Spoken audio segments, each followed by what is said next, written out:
एक शहर में एक लड़की अनु रहती थी। वो बहुत ही खूबसूरत थी। उसकी खूबसूरती की लोग मिसालें दिया करते थे। लोग कहते थे कि ये लड़की तो चांद का टुकड़ा है, जिसे भी मिलेगी किस्मत चमक जाएगी उसकी।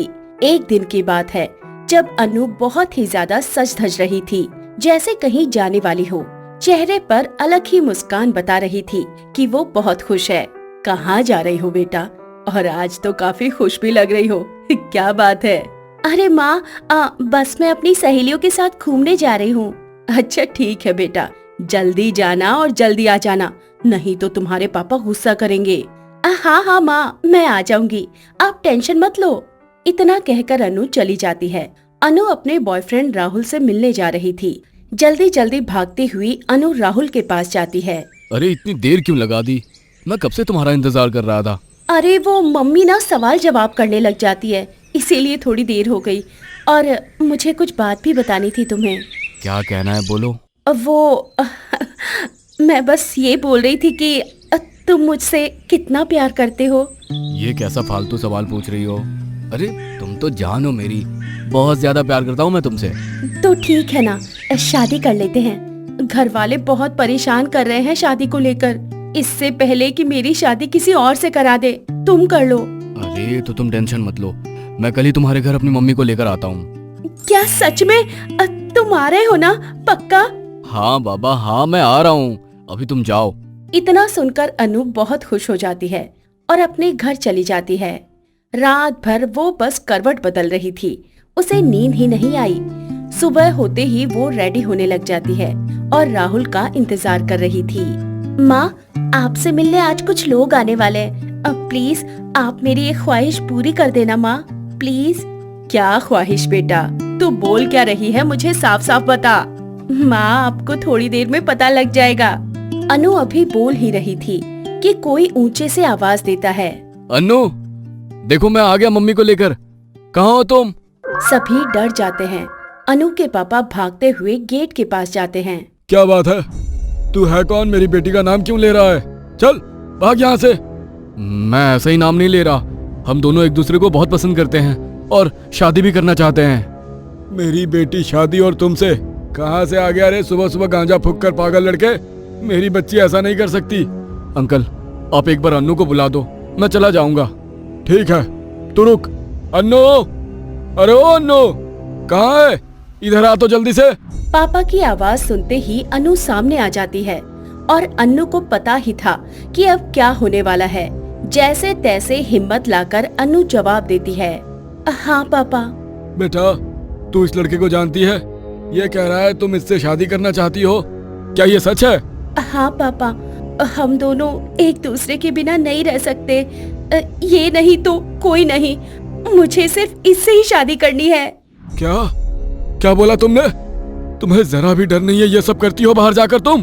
पापा, पापा वो मैं। क्यों डांट रहे हो बच्ची को? देखो लड़का अच्छा तो है, शादी करा देते हैं, खुश रहेगी मेरी बेटी। आप तो बस ऐसे ही कर रहे हो।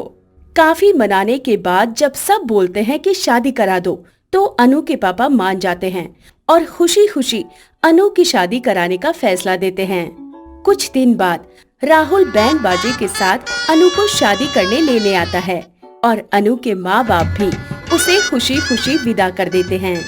आज मैं बहुत बहुत ज्यादा खुश हूँ। फाइनली हम दोनों साथ हैं। मुझे तो यकीन ही नहीं हो रहा कि सब कुछ इतना अच्छे से हो गया कि मेरी खुशी का तो ठिकाना ही नहीं रहा। ज्यादा खुश मत हो, चलकर सोते हैं अब, चल बहुत थक चुके हैं। दोनों चैन से सो जाते हैं। सुबह होते ही राहुल की माँ चिल्लाती है। क्या रे महारानी, ये तेरा बाप का घर है जो 8 बजे तक सो रही है? काम कौन करेगा, तेरा बाप? अनु डर जाती है और तुरंत उठती है। राहुल की माँ अनु के सामने मुंह बनाए खड़ी होती है। अरे मम्मी जी, ऐसे मत बोलिए, मैं सब कर देती हूँ। तू क्या करेगी देखती हूँ, चल जा, झाड़ू लगा, बर्तन धो और खाना बना। अनु राहुल को देखते हुए काम करने चली जाती है। इधर इसकी सास उसका काम बिगाड़ती रहती है। बर्तन धोए तो गंदा कर दिया, घर पर कचरा डाल दिया। बहुत परेशान करने लगी अनु को। अनु थकी हुई सारा काम खत्म करके जब रूम में जाती है तो देखती है कि राहुल किसी से बात कर रहा होता है।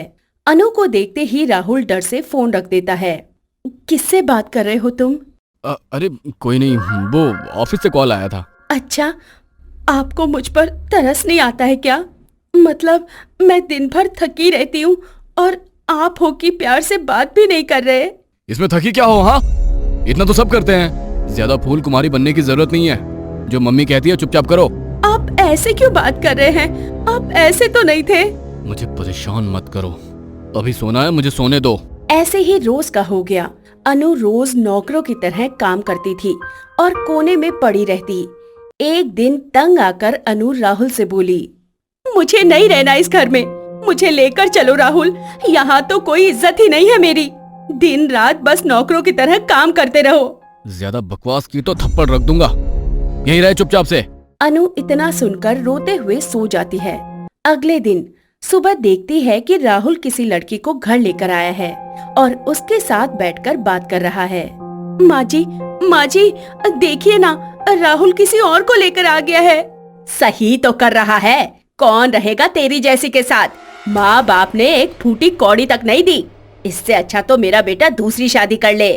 राहुल, तुम मेरे साथ ऐसा नहीं कर सकते, ऐसा नहीं कर सकते तुम मेरे साथ। मैं तुम्हारी पत्नी हूँ और तुम ये सब क्या कर रहे हो? मेरी मर्जी, मैं चाहे जो करूं, तुझे क्या? इतना कहकर अनु जमीन पर गिर जाती है। राहुल डर जाता है और डॉक्टर को फोन करता है। राहुल की माँ मना करती है कि अच्छा है मर गई, अब तो दूसरी शादी कर ले। लेकिन डॉक्टर आते हैं और चेकअप करते हैं तो पता चलता है कि अनु गर्भवती है। लो, अब इसको तो पाल ही रहे थे, इसके बच्चे को भी पालो। राहुल और उषा परेशान हो जाते हैं, लेकिन उषा फिर भी बाज नहीं आती। अनु उस हालत में भी रोते रोते काम करती रहती। ऐसे ही दिन गुजरता रहा। एक दिन राहुल बोला, माँ, ऐसे तो ये नहीं जाएगी, हमें कुछ तो दिमाग लगाना होगा। मेरे पास एक आइडिया है। हाँ बेटा, तू सच कह रहा है। तुम अन्नू, अभी मेरे घर से निकल जाओ। ये बच्चा मेरा नहीं है। तुम शादी से पहले ही कहीं मुंह काला करा चुकी हो, अब तुम ये बच्चे को मेरे सर देना चाहती हो। अब समझ में आया मुझे, तुमने मुझे शादी में फंसा दिया। हाँ? ऐसे मत बोलो राहुल, मैं सच कह रही हूँ, ये बच्चा तुम्हारा ही है राहुल। मैं तुम्हारी नौकरानी बन चुकी हूँ, फिर भी मैं उफ तक नहीं करती। कम से कम इस बच्चे के लिए तो ऐसा मत बोलो। अरे जो मेरा है ही नहीं, मुझे उससे क्या मतलब? तुम निकल जाओ अभी क्या अभी। अनु राहुल के पैरों में गिर जाती है और रोने लगती है कि ऐसा ना करे। अचानक अनु को लगता है कि उसके पेट में दर्द शुरू हो जाता है। तुरंत डॉक्टर आता है और अनु की डिलीवरी हो जाती है। ये तेरा बच्चा नहीं है, इसे मत रख तू। तेरे लिए जान का जंजाल है ये बच्चा। फेंक दे इसे राहुल, फेंक दे। हाँ माँ, तू सही कह रही है। अगर ये बच्चा रह गया तो मुझे अन्नू को जिंदगी भर रखना होगा, और अब मैं उसे पसंद नहीं करता। उषा और राहुल दोनों जाकर बच्चे को कचरे के ऊपर फेंक कर चले आते हैं और सोचते हैं कि अब तो पीछा छूट जाएगा। इधर अनु को जैसे ही होश आता है, वो अपने बच्चे को ढूंढने लगती है। मेरा बच्चा कहाँ है राहुल? जल्दी बताओ, मेरा बच्चा कहाँ है? बताओ मुझे। जहाँ उसे होना चाहिए, कचरे से निकलकर कचरे में गया है। अनु उसे एक थप्पड़ रख देती है और अपने बच्चे को लेने जाती है। बच्चे को लेकर वो रोने लगती है और राहुल के पास आती है। क्या लगा था तुझे और तेरी माँ को कि मैं और मेरा बच्चा मर जाएंगे तुम्हारे बिना? तो ये बिल्कुल नहीं होगा। गलतफहमी है तुम दोनों की। तू क्या आजाद करेगा? आज मैं तुम्हें छोड़ती हूँ और जा रही हूँ अपने बच्चे के साथ नई जिंदगी जीने। इतना कहकर अनु अपने बच्चे को लेकर चली जाती है और खुशी खुशी उसे अकेले पालने लगती है और वो दोनों खुश रहते हैं। गगनपुर नाम का एक बहुत ही सुंदर गांव था। गांव में सभी लोग सुखी और संपन्न थे, सिवाय उन गरीब बच्चों के जो अनाथ थे। दरअसल गगनपुर गांव में बंटी और सुंदर नाम के दो अनाथ गरीब बच्चे रहते थे। उनके माता पिता की मृत्यु पहले ही हो गई थी। बंटी सुंदर से बड़ा था और थोड़ा समझदार भी था। बंटी अपना और अपने भाई सुंदर का खुद ही खर्चा उठाता था। दोनों पढ़ने भी साथ साथ जाते थे और मजदूरी करने भी साथ ही जाते थे। मजदूरी करने के बाद जब कभी भी वो स्कूल जाते तो अक्सर लेट हो जाते थे, लेकिन स्कूल के टीचर अनाथ बच्चों से कुछ नहीं कहते थे। लेकिन एक दिन ऐसा आया कि उस स्कूल में नई टीचर का आना हुआ। उस दिन इत्तेफाक से बंटी और सुंदर स्कूल में टाइम पर नहीं पहुंच सके और पढ़ाई शुरू हो चुकी थी। बच्चों, आज से मैं तुम्हारी नई टीचर हूँ और तुम्हें अब मेरे हिसाब से ही स्कूल में आना होगा। किसी स्टूडेंट ने मेरा कहना अगर नहीं माना तो उसका मैं क्या हाल करूंगी ये तुम लोग सोच भी नहीं सकते। ठीक है टीचर, हम आपकी सारी बात मानेंगे, लेकिन आप ये बात राजू और सुंदर से भी कहना। ये राजू और सुंदर कौन है? क्या इस गांव के सरपंच के बच्चे हैं? नहीं टीचर, वो दोनों अनाथ हैं। वो मजदूरी करने जाते हैं और बाद में यहाँ पढ़ने आते हैं। पहले टीचर तो उनसे कुछ नहीं कहते थे, इसलिए मैंने आपसे ये बात बताई है। अच्छा, तो ये बात है। मैं डिसिप्लिन के मामले में बहुत सख्त हूँ। ये बात सभी लोग ध्यान से सुन लो। आ जाने दो राजू और सुंदर को भी, उन्हें भी अच्छे से समझा दूंगी। इतने में कुछ देर बाद राजू और सुंदर का आना हुआ। जब उन दोनों ने क्लास में नई टीचर को देखा तो डरते हुए उनसे कहा, नमस्ते टीचर, क्या हम दोनों भाई अंदर आ सकते हैं? सुषमा टीचर ने कोई जवाब नहीं दिया और अपने काम में लगी रही। राजू ने ये बात 2 बार दोहराई, लेकिन टीचर ने कुछ नहीं सुना। राजू को लगा कि टीचर कुछ ज्यादा व्यस्त है, तो वो खुद ही अंदर जाकर अपनी जगह पर बैठ जाएगा। जैसे ही राजू ने अंदर घुसने का प्रयास किया, तो टीचर ने अपनी सीट के नीचे से कांटों से बना डंडा बाहर निकाला और राजू सुंदर की पीठ पर मारते हुए आंखों को लाल करते हुए बोली, तेरी हिम्मत कैसे हुई मेरी चलती क्लास में अंदर दाखिल होने की? तू जानता नहीं क्लास का समय क्या है और तुम कितने समय में यहाँ आ रहा है? टीचर ये बात तो पहले की टीचर जानते ही हैं कि हम अनाथ हैं, हमारा कोई नहीं है, हमें काम पर जाना पड़ता है, खाना भी बनाना पड़ता है। तो इसमें मैं क्या करूं? तुम दोनों अपने माँ बाप को खा गए तो क्या इस क्लास को भी खाओगे? ये कोई धर्मशाला नहीं है कि जब मन आए घुसे चले आए। अगर क्लास में आना है तो स्कूल के समय पर आना होगा, समझे? ठीक है मैडम जी, लेकिन आज तो हमें आने दीजिए। आने तो दूंगी, लेकिन सजा तो जरूर मिलेगी। सजा तो आपने दे दी, ये कांटे के डंडे से मारकर। अभी नहीं अंदर आ सकते। अभी तो तुम्हें इस चिलचिलाती धूप में बिना कपड़ों के सर पर स्कूल बैग लेकर 10 चक्कर लगाने हैं, तब तुम्हें अकल आएगी। अपनी मैडम का ये अत्याचार देख क्लास के बाकी बच्चे बहुत डरने लगे और चुपचाप अपनी पढ़ाई करने लगे। लेकिन राजू और सुंदर बेचारे कड़ी धूप में सर पर बैग लिए स्कूल का तभी वे दोनों बेहोश होकर जमीन पर गिर पड़े। सुषमा ने स्कूल के चपरासी से उन दोनों को घर भेज दिया और जब दोनों को होश आया तो सुंदर ने अपने बड़े भाई से कहा, भैया अब क्या होगा? अगर हम काम पर नहीं गए तो भूखे मर जाएंगे, और अगर स्कूल देर से गए तो मैडम हमें मार देगी। नहीं सुंदर, तुम घबराते क्यों हो? कल से तुम टाइम पर चले जाना, मैं काम पर चला जाऊंगा। कम से कम तुम तो पढ़ लोगे, मेरे चक्कर में तुम भी अपनी पढ़ाई बर्बाद कर रहे हो। पर भैया, मैं अकेले आपके बगैर कैसे? ये लोग मेरा मजाक बनाते हैं। तुम उनकी बात मत सुनना और अपनी पढ़ाई पर ध्यान देना। हमारे पास इसके अलावा और कोई रास्ता नहीं है। सुंदर ने अपने भाई की बात मान ली और अकेले ही स्कूल टाइम पर चला गया। इधर राजू भी अपनी मजदूरी करने निकल गया। थोड़ी देर बाद जब क्लास में सुषमा टीचर आई तो उसने सभी बच्चों की क्लास ली, जिसमें से राजू एब्सेंट था।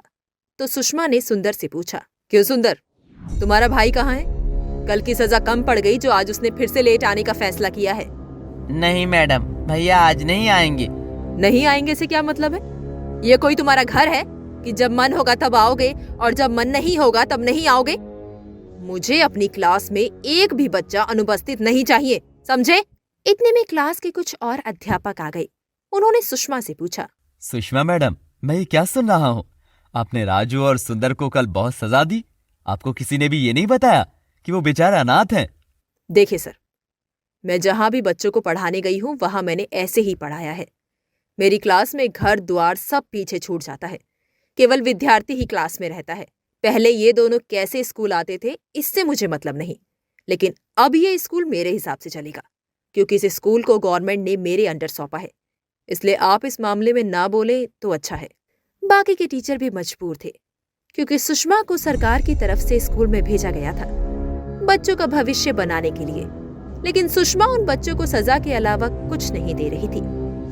अब ये किस्सा सुषमा और उन दोनों अनाथ बच्चों के बीच हो गया था, क्योंकि स्कूल के टीचर और स्टाफ उन बच्चों पर बड़ी दया रखते थे, लेकिन सुषमा उन्हें नफरत की नजर से देखती थी। कुछ दिन राजू तो कुछ दिन सुंदर स्कूल आता, लेकिन एक दिन ऐसा आया कि सुषमा हदें पार कर दी और सुंदर से कहा, देखो तुम दोनों ने केवल 15-15 दिन की ही पढ़ाई की है, बाकी सभी बच्चों का अच्छा रिजल्ट रहा है, लेकिन तुम दोनों ने इस स्कूल की नाक कटा दी। अब मैं तुझे ऐसी सजा दूंगी कि तू इस स्कूल को ही छोड़कर भाग जाएगा। सुषमा ने अपने गुस्से में आकर छुट्टी होने के बाद सुंदर को क्लास के पंखे में बांधकर उल्टा लटका दिया और क्लास को बाहर से बंद कर दिया। अरे मैडम, आज ताला आपने क्यों लगाया? चौकीदार लगा देता। मैंने आपसे कहा था ना कि मैं जिस स्कूल में जाती हूँ उस स्कूल की क्लास को अपने हिसाब से रखती हूँ।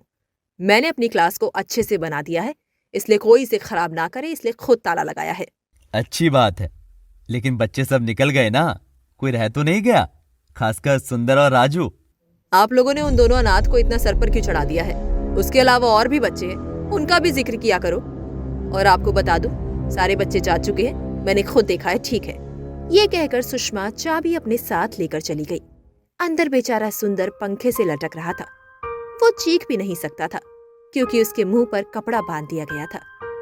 इधर सुंदर जब घर नहीं आया तो परेशान होकर इधर उधर ढूंढने लगा और स्कूल में जा पहुंचा, जहां सुषमा ने उसे रोक लिया और बोली, रुक जा, कहां अंदर जा रहा है?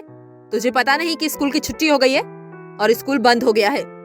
वैसे तो तू कभी टाइम पर स्कूल नहीं आता, आज छुट्टी के टाइम पर कैसे आ गया? मैडम, मेरा भाई घर नहीं आया अब तक। तो मैं क्या करूं? वो तो यहाँ से कब का जा चुका है, कहीं गया होगा काम करने। वैसे भी तुम दोनों का मन कहाँ लगता है पढ़ाई में। और हाँ, कल की छुट्टी है ये मत भूल जाना, और अगले दिन टाइम पर स्कूल आना है, नहीं तो इस बार खाल उधेड़ दूंगी तुम दोनों की, समझे? राजू को सुषमा डरा धमकाकर भगा देती है। बेचारा राजू परेशान होकर अपने भाई को इधर उधर ढूंढने लगता है, लेकिन सुंदर का कुछ पता नहीं लगता। तभी स्कूल के दूसरे टीचर राजू को देखकर कहते हैं, अरे राजू, तुम यहाँ? आज स्कूल भी नहीं आए थे तुम?